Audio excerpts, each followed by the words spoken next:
Hello and welcome to the 26th Annual Get Lit Festival. I'm Kate Peterson, Director of Get Lit Programs, a nonprofit organization housed within Eastern Washington University in Spokane. Our program is responsible for Get Lit, Washington State's longest-running annual literary festival, which hosts readings, workshops, craft classes, panel discussions, and much more, featuring many talented writers from our region and beyond. The festival takes place this Thursday through Sunday, April 11th through the 14th, in many venues across Spokane, Cheney, and here in this virtual space. You can find a full schedule of events along with information about all of our festival authors by visiting our website, getlitfestival.org. Now I'd like to introduce Get Lit's Assistant Coordinator, Liz Graves, who will tell us about today's event. Hi, everyone. Welcome to LGBTQ and Disability, Writing Our Way into Acceptance, featuring Jeffery Dale Lofton, the author of Red Clay Suzie, a fictionalized memoir of growing up gay and disabled in rural Georgia, and Greg Marshall, the author of Leg, the story of a limb and the boy who grew from it, a memoir of family, disability, and coming of age. For anyone who has experienced the particular isolation of growing up different, Greg and Jeffery offer a compelling portrait of how writing about our lives can lead to acceptance, healing, and even joy. Now I'll pass it over to Kate, who will introduce our first reader. Thanks, Liz.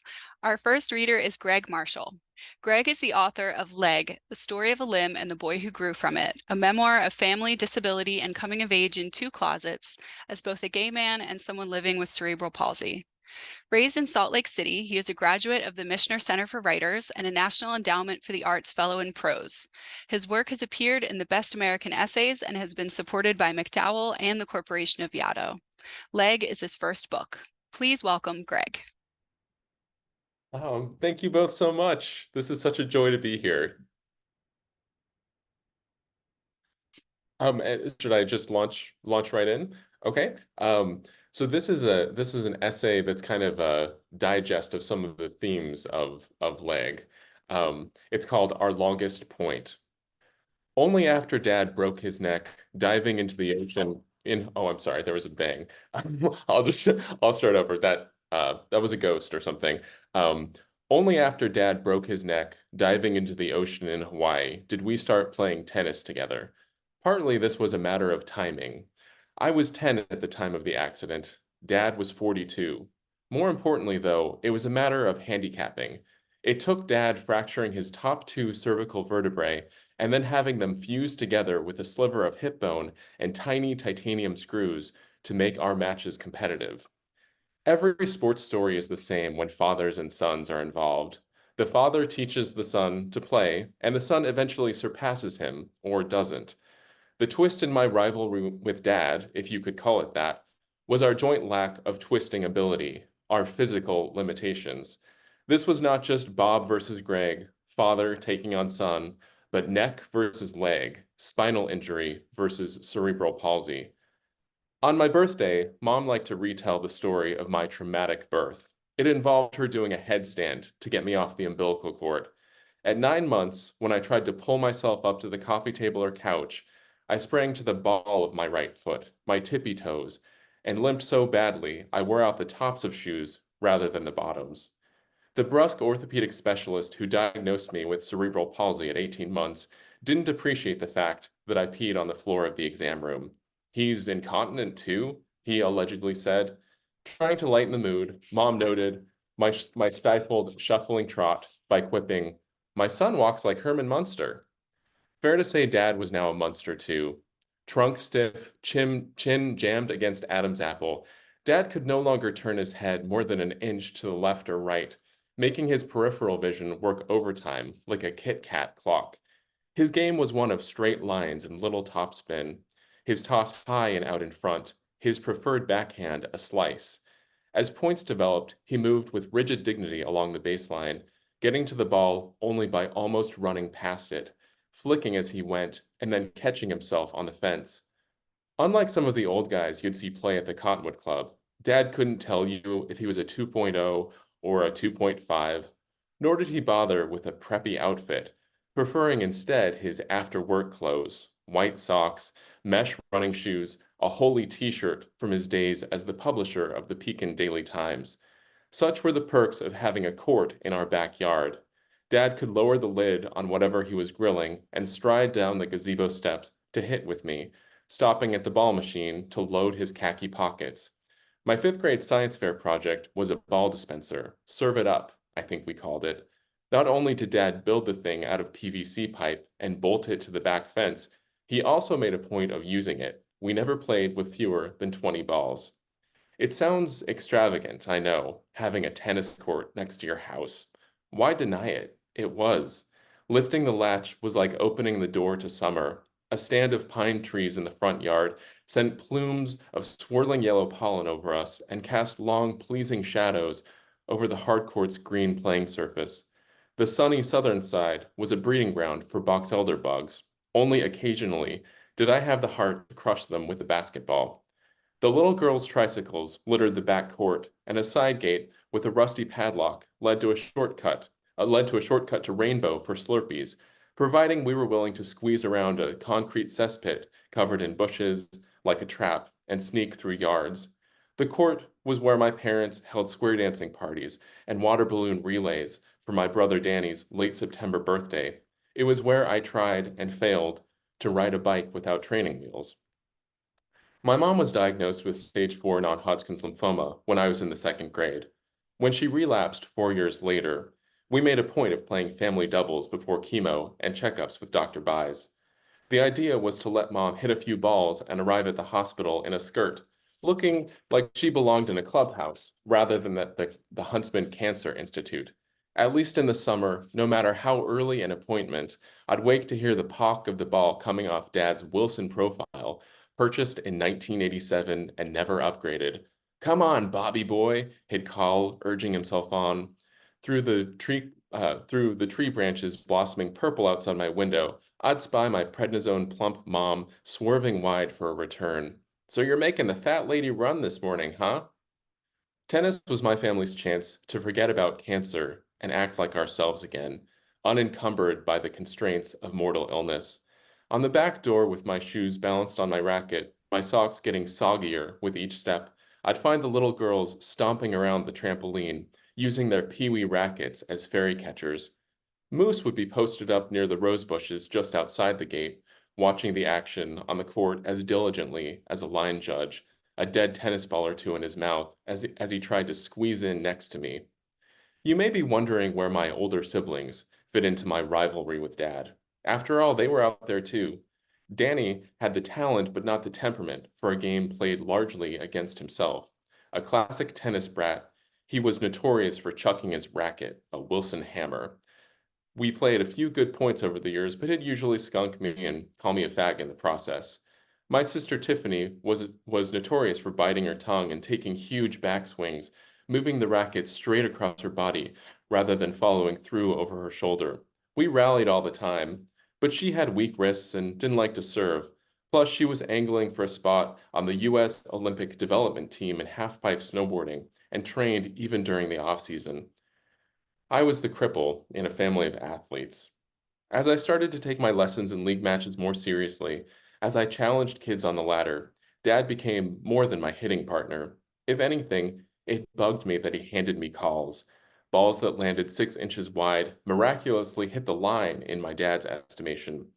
If I missed a second serve, he'd dig a ball from his overstuffed pocket and have it bouncing my way before I could move to the other side of the center mark.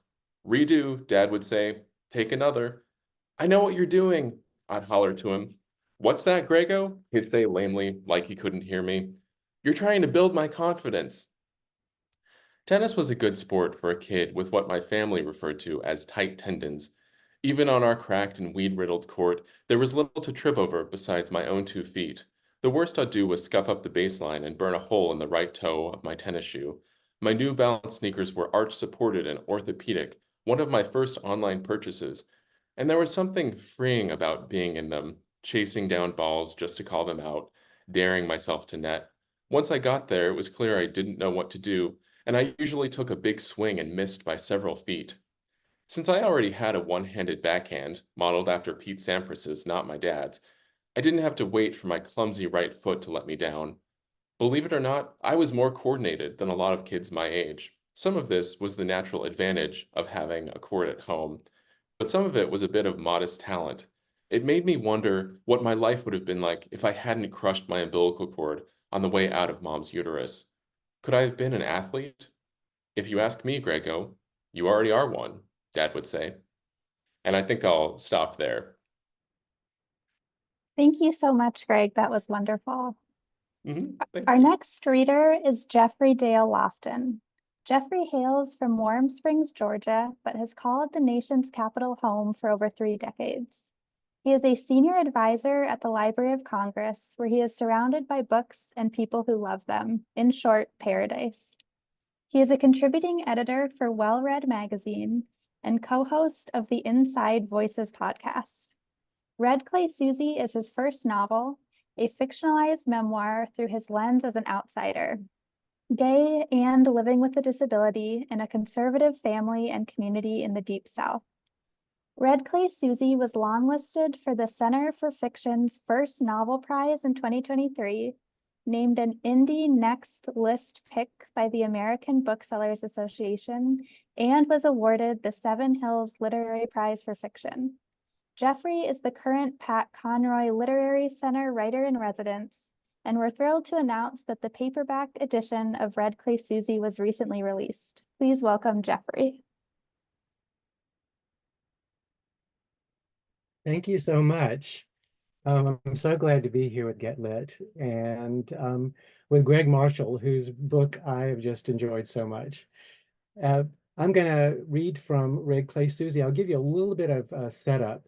I think I'm going to read 2 pieces, and if there's time, I might read a third. But Red Clay Suzie is a fictionalized memoir, and it's about the protagonist is, like me, gay, born gay with a significant skeletal malformation of the chest, which makes taking off his shirt in public unthinkable. He is fueled by tomato sandwiches and green milkshakes. He's obsessed with cars, and this book follows him from his 4th through his 18th year.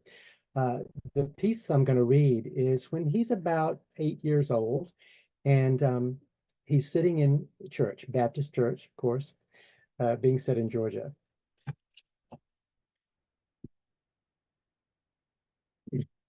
Mama's boy and sissy weren't words that I heard often. I mean, I did hear them, but not from my uncles. They had other names for me. I wasn't even a sissy, not even the bottom of the social order sissy that everyone in the South recognized. So I never thought of myself as that, never considering that I belonged to them, which it might have provided some comfort, some camaraderie with other outcasts because there were other sissies around. There was a boy at church who probably would have welcomed me. I mean, nobody actually called him sissy to his face, but I heard them giggle and whisper behind his back. And he had an identical twin brother who was like him, but not like him. And their physical similarity only made their differences more striking. There was the sissy one who was like a test pie that their mama made on Saturday, not quite right and underfilled. And his brother was the real pie that their mama made on Sunday morning before church, perfect and bubbling with apples and cinnamon goo because she had a chance to practice the day before. I mean, nobody wanted a dry, underfilled pie. I looked to where they sat, 2 pews ahead, with the mama, the daddy, and the perfect boy seated in a row, evenly spaced, shoulder to shoulder. But looking made my throat hurt a little, like I stuck the tip of my tongue into the cinnamon jar and then got some of the chalky dust down my windpipe. And that was because the sissy boy, the sissy child, was next to him, but about a shoulder and a half width away, breaking the perfect equal but close distance and signaling to anyone paying attention that though the sissy boy was right there on the same pew, he was alone. And it dawned on me, right there in the church, that all those whispering kids called me the same names when I wasn't around. And I expect he, a fellow outcast, thought I kept my distance from him because I didn't want to be associated with his kind. And maybe he kept his distance from me because he heard them talk about me. Each of us longing for a friend, but too afraid and hoping we were not like the other. But I was his kind, and he mine. And the truth was, I didn't even think he'd want to be my friend because I was worse than a sissy.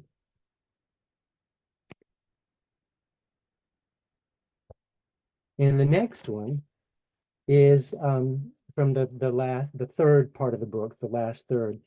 And Philbert is about 15 years old here. He's talking with an older boy he just idolizes to distraction. That boy's name is Knox. And Knox has no idea of Philbert's physical, the malformation of his chest. And it's a really hot day and Knox wants to go swimming. And so that is the setup. One more thing, Knox has a nickname for Philbert, and the nickname is Keebler.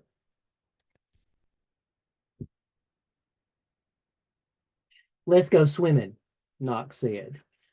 I avoided swimming because that's a shirts off activity. So I said, I don't swim. Well, I'll teach you. That's okay. Well, everybody needs to know how to swim. I know how, I just don't. Why not? Water gets in my ears. Well, earplugs, oh, they don't really work. Oh, come on, Keebler, it is so hot. Okay, okay, you don't have to get in, but you're coming along, let's go. And with that, he pulled me out the door by the hand. And then he guided me towards the woods with his hand on the small of my back.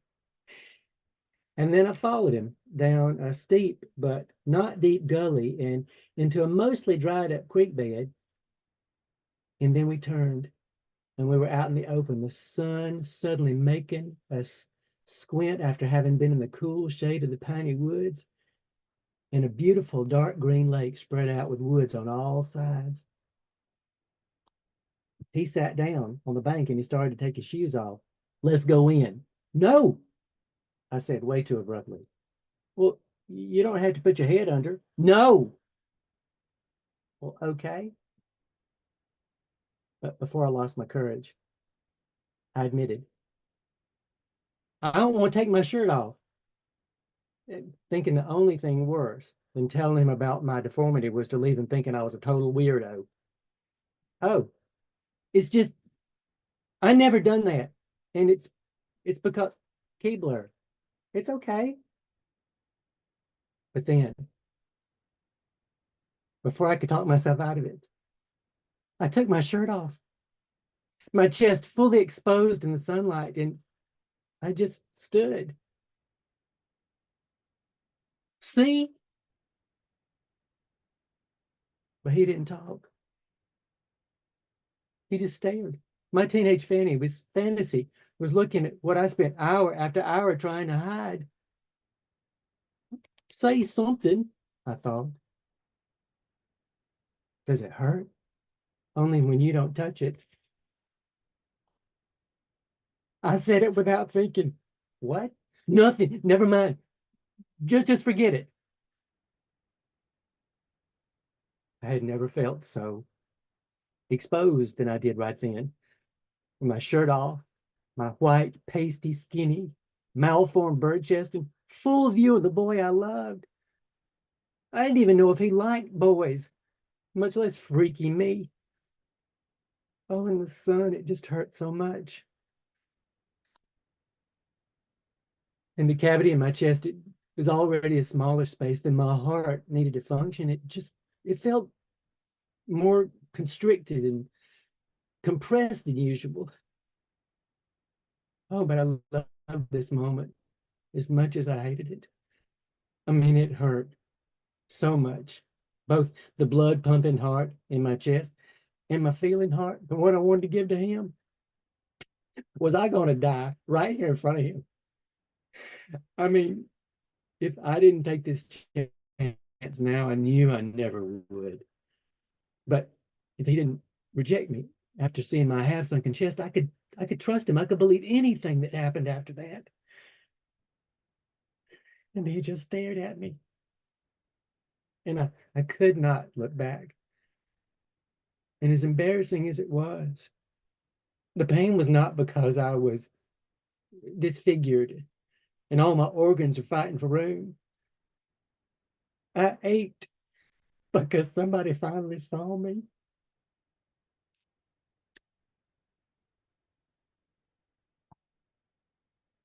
I think maybe there's a little time I can read another piece if you like. Okay. This is from the very first part of the novel. This is when Philbert is 4 years old, and he is describing the red clay of Georgia, and he talks to his granddaddy. Okay, let's see. That was the alchemy of red clay, I realized, thinking back. When moist, it had the texture of silken butter about 30 minutes out of the refrigerator. And when the beating Georgia sun leached it to moisture, it was either hard as a rock or powdery, slippery even in the heat of day, feeling almost liquid against skin. You stand barefoot in the clay with your eyes closed, and you'd have no idea if it's dry, dust, or hot and mudded after a sudden downpour that came and went so fast it had no time to cool the surfaces it wet. And when overloaded with water, the clay was a chunky, creamy soup getting everywhere, gumming up everything. It reminded me of teeth stuck in a overheaped spoonful of peanut butter. My granddaddy didn't want to hear anything bad about the clay. It was there when he came into the world, and it'd be there when they lowered him into it. He had a sort of reverence for it, though he claimed we'd have starved if without the rich, fragrant soil that he'd hauled in and hoed into the earth, the garden's earth. In the garden, it used to be twice as big, but Granddaddy and Jorma gave up half the land, half the vegetables. So Mom and Daddy, to Mom and Daddy when they got married. Why did Granddaddy used to, what did Granddaddy used to plant that he didn't plant now? Adam asked Daddy. He planted the same stuff, just half as much. That didn't seem to square with Adam's new math. 2 times more people and half as many vegetables? He didn't quite shake his head, but I could tell he wanted to. Granddaddy and Jorma figured we needed some land to grow on, said Daddy. Our house was a white cinder block 2-bedroom that Mom and Daddy found in a catalog. They just pointed to it in the wish book, and after a $600 down payment and a $3,000 loan, Home Block South came out, and in 7 days it was there. Mama said it was the Parisian, and she chose it over the Greenbrier, even though the Parisian was 100 square foot smaller, because she always wanted to go to Paris. The Parisian had the back door on the side of the house instead of on the side of the house instead of on the back. Mama said she liked it that way. Still, Daddy called it a back door, and Mama went along with him. But Home Block forgot to put in the kitchen cabinets, and there wasn't even a septic tank. I didn't know what a septic tank was, but Adam said you had to have one if you wanted to go to the bathroom. Adam knew about the septic tank because he was there, kind of. Daddy dug the hole in the ground after he got home from work at night, while Mama, with Adam in her tummy, held the flashlight. And the dark green carpet that was in every room except for the bathroom and the kitchen wasn't there either at first. And for Christmas, Granddaddy and Jorma gave Mom and Daddy door frames, doors, and carpet. Mama gave Mom and Daddy kitchen cabinets. Now, when I first heard that, I remember thinking that Mom and Daddy must have been really good all year long to get such a lot of presents at Christmas, though they wouldn't have been on my Christmas list. And I would have told Home Block South to just put all that stuff in when they built the house in the first place. The path from the Parisian to Jorma and Granddaddy's house, an old gabled clapboard with what Granddaddy called gingerbread trim, which confused me to no end, ran smack down the middle of Granddaddy's garden. The lush over my 4-year-old head plants were jungly green and full of string beans, butter beans, lady peas, black-eyed peas, carrots, banana peppers, turnips, corn stalks, and my favorite, Irish potatoes. They required digging in the ground. and you never knew what you were going to find. A small pebble-like failure that never took off, or a big honking potato so large that you could feed all 6 of us if we ever ran out of food. And then there were the other ones that were so misshapen, so long and skinny, that they looked like one of Granddaddy's cigars after Jorma twisted it all up just to spite Granddaddy when she was mad at him. Or they were amorphous blobs growing in on themselves, looking like miniature infants set out on the ground to scrounge for themselves, clutching the dirt in their little fist, only letting go when brought into the kitchen sink and sliced open, revealing the little pockets of once dry but now muddy abscesses. Granddaddy liked those misfits best of all, respected them even.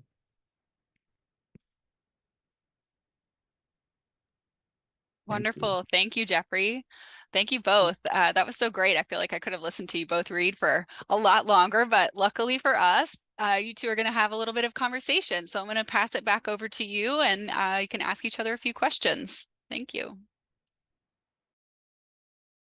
Yeah, sounds great. You know, Jeffrey, as you were reading and kind of given the topic of this panel being both LGBTQ issues and disability, I wonder if you could talk with us just a little bit about the pairing of those two elements in your story. And was that a conscious thing that you were doing as you were writing, or was it just sort of telling Philbit's story and telling this family story, and whether it was related to queerness or disability, those issues came up organically?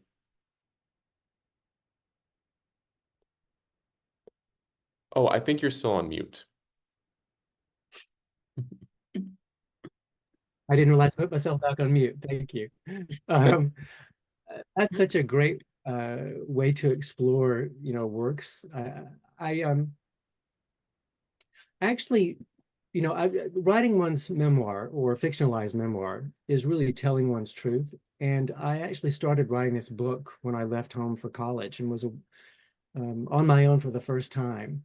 And I found that what happened is, being in that environment, it was only 30 miles down the road where I went to college, but it had the effect of years of humiliation and frustration and anger and fear and pain that I had gotten really good at pushing down inside of myself, suppressing. It just came out of me. And I started writing in journals as a natural instinct. Nobody said, why don't you write about it? It might make you feel better. Nobody said that. And I didn't think of it either. Just a natural instinct. And so writing really early on was a healing catharsis. I've come to think of it as an exorcism by exposition. So I started writing this novel, not realizing that I would ever show it to, not thinking that I would ever show it to anybody. It was just something that I did for myself. And about halfway through the first draft, I realized, and I realized that I was not writing it for myself. I was writing it for queer youth who are struggling now, as I did when I was younger. Because here's a statistic. The Trevor Project does lots of research, and in 2022, 41% of LGBTQ youth seriously considered killing themselves, and 14% of them actually attempted it. And when I learned that, it just, something inside of me broke, and I thought, this is not for me anymore. I think of this as a roadmap of sorts for other outsiders. It's a classic outsider story of fringies. I think of myself as a fringie, someone who's always looked into a world that never seemed to make sense or resonate with anything I felt deep down inside my own heart. So I didn't think of it consciously like you asked initially, but I particularly tried to focus on the parts of me that I've tried to hide: my inside, my queerness, my outside, my what I used to think of as a broken body. So that's why I did it. Why did you write your story the way that you wrote it? Well, I think that I was really familiar with the gay script of humorists like David Sedaris and David Rakoff, and I love their work so much.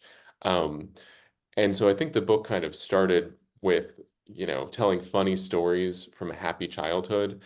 And what was always missing in those stories was any reference to my disability or to my leg.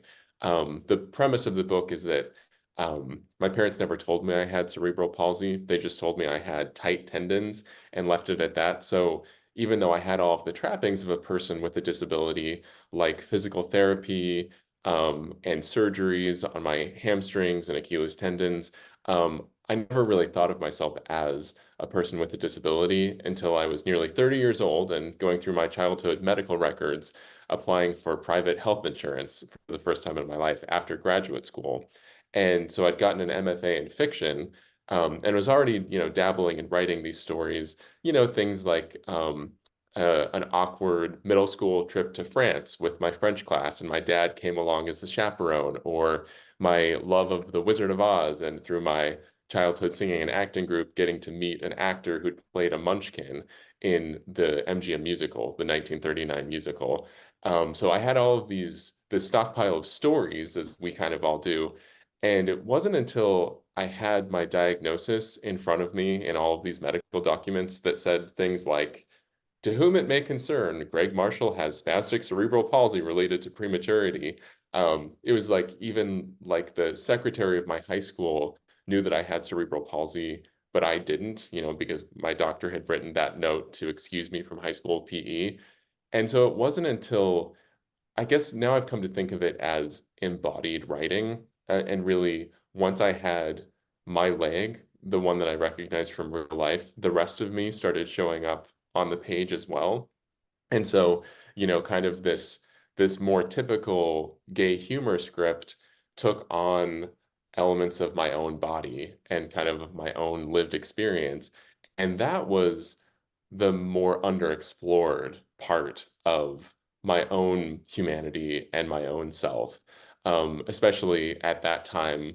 I'm 39 years old now, so I came out in 2004. And so by the time I was, kind of developed as a writer, I was just so comfortable being gay, but I was so out of my depth, even thinking of myself as a person with a disability, although I'd walked with a limp my whole life and on and on. So for me, the book, it's funny, Jeffrey, you say roadmap, because for me, the book was almost a roadmap to myself. And like, as narcissistic and wild as that sounds, but I think I was telling this untold story of my childhood in this family where my mom had cancer and my dad had ALS, and there were all of these other, big issues going on, and my leg always seemed like such an afterthought. Like, oh, well, why would I even think about that? That's not nearly as bad as having cancer, quote, bad as having cancer.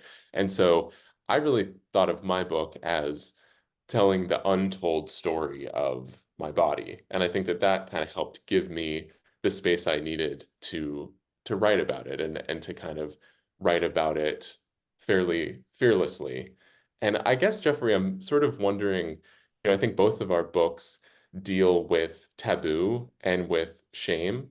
And I wonder, particularly because writing a book is such a long and arduous road, and it's so filled with rejection itself. Like you're trying to publish this book, you're getting rejection from agents and editors. I found that I had to relearn the lessons of resilience that I've written about from my childhood self as an adult, to kind of keep myself going and keep myself producing, keep myself writing, and keep myself trying to have a book. I wonder what the process has been like for you, just kind of speaking so publicly, and, being on this journey kind of as a published writer, talking about these things versus, you know, a persona in your novel. Like, what did you have to relearn some of those lessons of resilience or overcoming, for lack of better phrases, as you've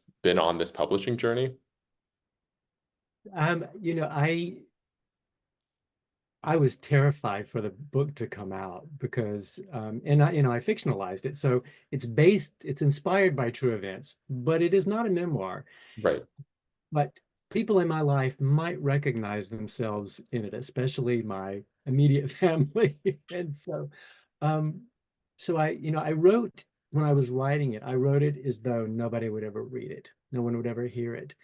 And that's really, I think, the way I couldn't have written it any other way. If I had thought, okay, what's so and so going to think about this, then I never would have produced it. Or if I had, it would not have been as honest as it is. Um, and so I never really thought of it in terms of shame. I've felt great shame my entire life.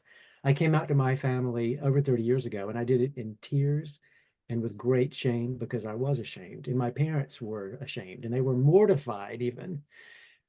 And so writing this book actually gave me so much. It didn't take courage to write it. It gave me courage to write it because I finally sort of exposed not just what I felt deep down inside of my heart all this time and have tried to hide for years and have hidden successfully and hidden my body as well. I mean, I just, I've never shown myself except to a very select few, a very few people I love and trust. And so writing this book has been a coming out of a second coming out, like the full me, the inside me, the outside me, and I'm not ashamed. And it has made me, I think, resilient, just the experience of it. And so I'm grateful that that happened. What I've heard on the road, I love talking at bookstores and book events, book festivals, mostly at bookstores because I've had so many young people, especially trans kids, come up and just say, I just want a hug because your story resonates so with me, always knowing at the earliest age that something was wrong with me, or I was different, an outsider. And for them to, and I see this as one story, one more story of affirmation. Like you don't have to be perfect to be happy. You don't have to be one particular thing to be happy. You can be yourself. You can be your authentic self and be happy. And that's what I wanted it to be. And that's how I've experienced it for myself. It's been really healing for me. And you talked about, David Sedaris. I can definitely see that influence in your work. I mean, your family is hilarious. And what I love about your family, and this was not my experience, your family is so open with each other. They're brutal with each other, but in such a funny way. I love the stories about you traveling with your father, about your mother who, like these one-liners that come out of nowhere, like, you think you got it bad, and just the freedom among you all, that bedroom in the basement. Oh my gosh. Yes. you know, there's just my family is so closed off and has been my entire life. Um, I'm curious to know what it's like for you to have come from a family that though they hid something from you, something fundamentally, important about you. Um, what is it like to live in a family where you can really talk about anything, especially now that you've sort of pulled the curtain back on all of you? Yeah, that's a great question. I think I learned the combination of humor and illness from my mom. She was a writer as well. She wrote a newspaper column. And actually, some of the newspapers were in the Northwest, the Marysville Globe, the Arlington Times. They were newspapers that my dad owned or co-owned in the late 90s and early 2000s. And she had been trained as a journalist, but kind of given that part of herself up when she became a mom. And so writing this column when I was a teenager was sort of her homecoming as a writer. And looking back, the columns were really well written and they could be sentimental. Because it was always about overcoming. So like, she would feature a person in one of these communities who'd had a brain tumor or who'd had triplets or who'd had a heart transplant or whatever it may be. But as the column went on, she wrote more and more about her cancer and about my family. And so, it would be like her getting a blood transfusion paired with one of us graduating from high school, for example, or, her having her bone marrow harvested, but going to one of my little sister's dance recitals. So it was this combination of the mortal and the mundane. And she had a way of, you know, beautifully making herself the hero of the story.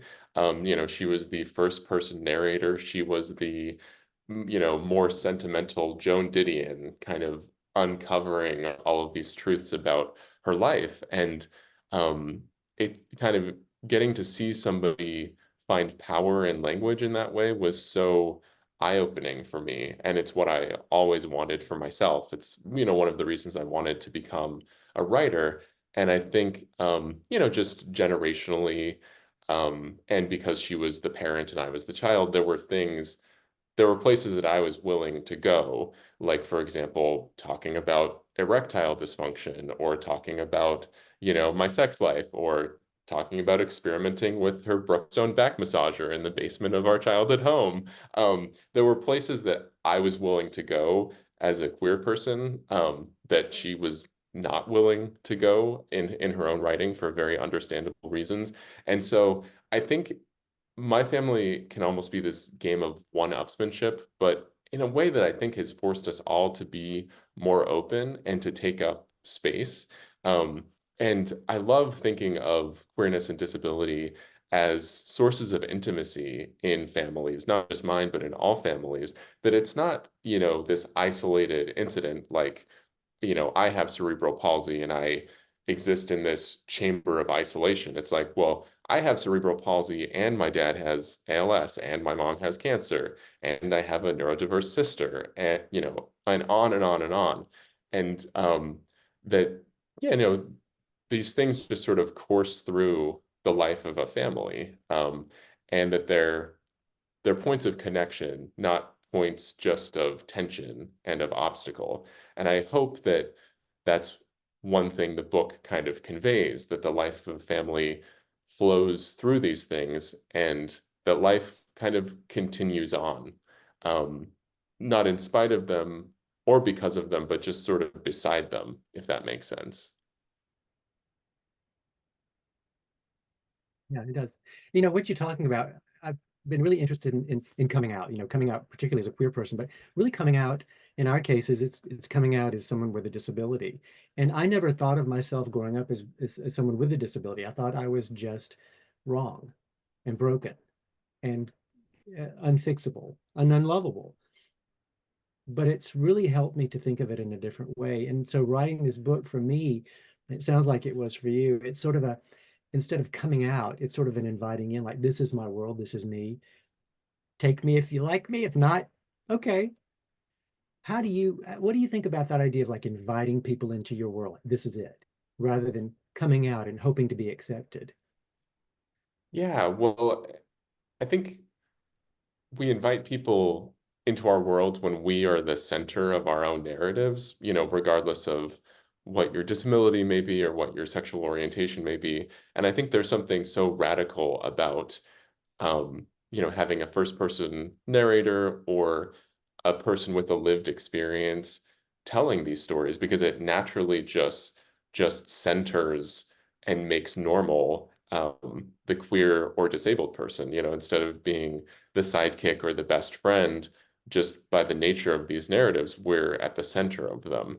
And I don't know, I think so much, Jeffrey, reading your book, what a natural storyteller you are and how you fit so seamlessly into this tradition of Southern storytellers like Truman Capote or Alan Gurganis, who's a wonderful writer who was one of my teachers here in Texas. Um, I mean, do you think of yourself as a Southern writer? And is that tension between kind of queerness and Southernness, if there is a tension, a productive tension? I mean, is there something subversive about you kind of, writing this book and telling this story from a queer disabled perspective? I think being a Southern is to be queer, actually. I think that there's, so to answer your question, yes, I do identify as a Southern writer, but I identify as a queer writer, as a fiction writer, as a writer. And what I really love about Southern literature is really the language. I mean, it's just so Mm. musical. It's like an Italianate opera. It's just so it drips with tree sap. It's and I love that the Southern tradition is to embrace its oddities. It's weirdness. And it can be brutal, but there's this sort of expectation that there are parts of the culture like that's so weird, but it's so normal. We accept it. And so in that way, I do identify as a Southern writer, and no matter where I go, where I travel, where I write, I'll always be a Southern writer. But I also believe that there are themes within this particular work. I mean, there's themes of social isolation, bullying, body shaming, homophobia, racism. These are themes that it's the classic outsider story. So I believe that and what I've heard is it's universal, and it's a universal read that, almost anybody who's ever been a child or a parent or a brother or sister or whatever, can relate to in some way. And so yeah, I do identify as a Southern writer. What about you? Because I mean, it is so funny, but it can turn so quickly and it's so touching. And I'm really curious to know why you decided to write a true memoir rather than to fictionalize it, because I fictionalized mine for particular reasons, but you told your truth, your story. Why did you do it that way?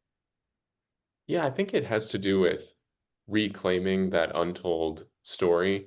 I mean, in one of my mom's newspaper columns, she says, point blank that I do not have cerebral palsy, and she sort of intentionally shoots down the possibility that this is my diagnosis. This is why I walk with a limp.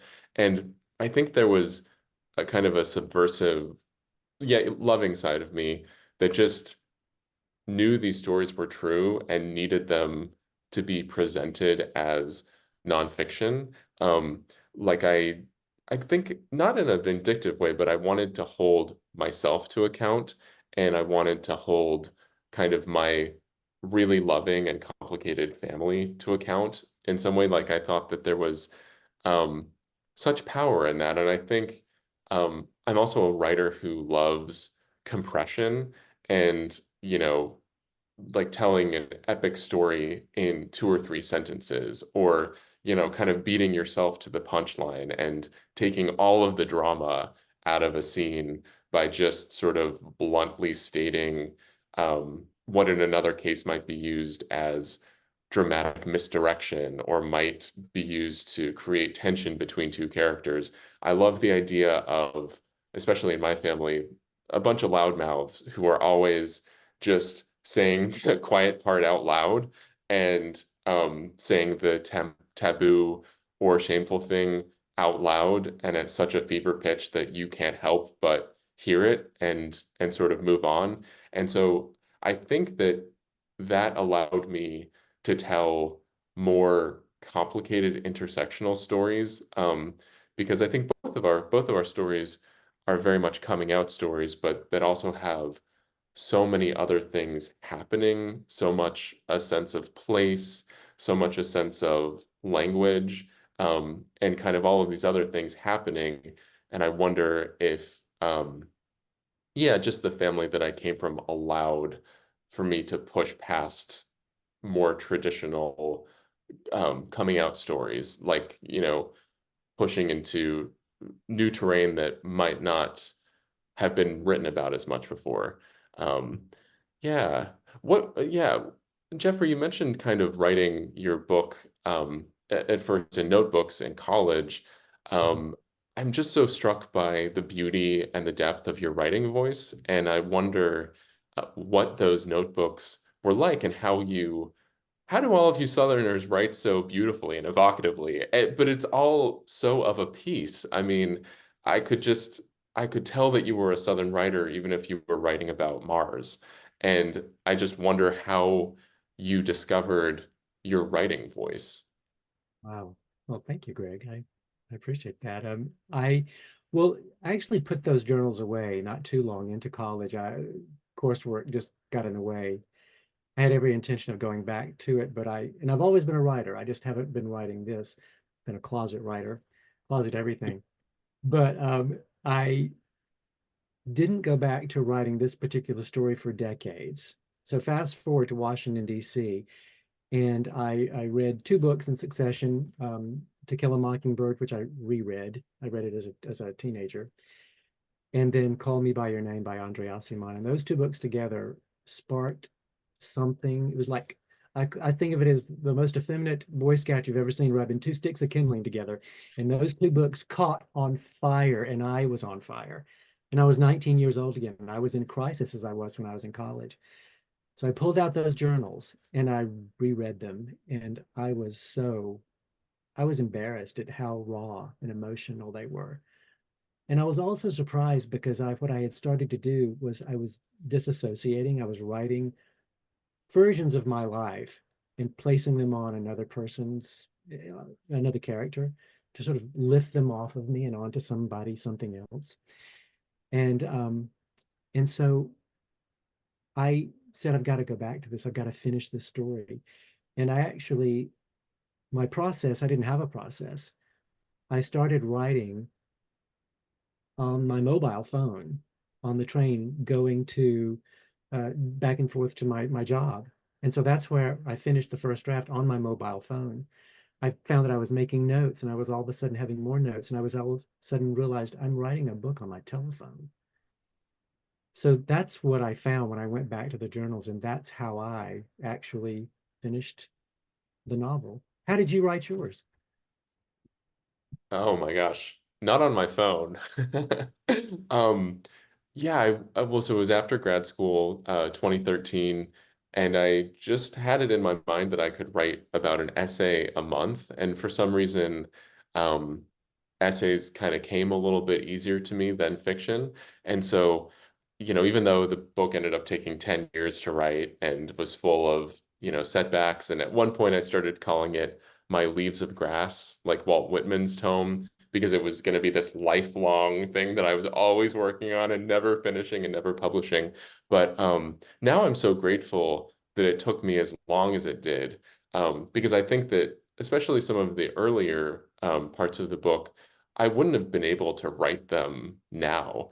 And I think, Jeffrey, this speaks to what you were talking about with your journals, because I was a younger person. I was in my late 20s when I wrote some parts of the book. There are actually a couple sentences in the book that I had written in college in kind of a different context. So, sentences that go back to like 2006. Um, and, you know, I think that our stories get more complex and better with age. And so I think as I learned more about writing through working through my material, the stories got more complicated. I had more agency. I was more complicit. I made more mistakes along the way. I made more, I compromised myself more. So I think I became a more interesting storyteller and a more interesting subject because of all of these years that had elapsed. And at one point I wanted to call the book Long-Term Side Effects of Accutane and just have it be a straight up, humor book. Um, but the universe was just kind of telling me to keep plugging away. So, I wrote about a boyfriend I lost to AIDS complications. I wrote about my dad's death. I wrote about having a neurodiverse sister. All of these things, I don't think that I could have just sat down and wrote them. I had to write the easy, fun parts first. I think for me, writing has to be enjoyable, and I have to kind of be amusing myself. It can't feel therapeutic or like such hard work, or I just will never do it. So I feel grateful that it was this like long, never-ending process that was full of rejections from literary magazines. Because then when I did have the opportunity to piece it all together, I had this enormous like quilt of material that I think when I first handed in a draft of my book to my editor, it was over 500 pages.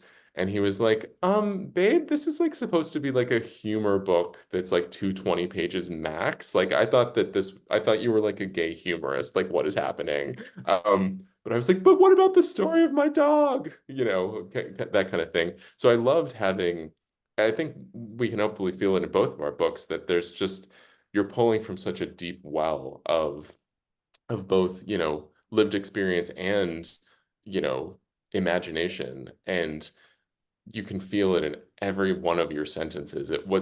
I think one thing I marvel about with your book, Jeffrey, is the pacing and the confidence to um go deliberately, to move deliberately as an author. You know, like there's not kind of a splashy hook in the book. Like there's not a heroin ring or, you know, a crazy murder or, you know, like it's this slow, you know, this slow, delicious, intoxicating story. And I think that's why I wanted to know what was in those notebooks when you were a kid, because that takes such confidence to not just cut straight to the punchline, to really let us get to know an entire family. Like I walked away feeling like I knew your entire, or you know, your character Philbit's entire lineage, you know, like to dwell on the love of grandparents, for example, um, was just really powerful. It was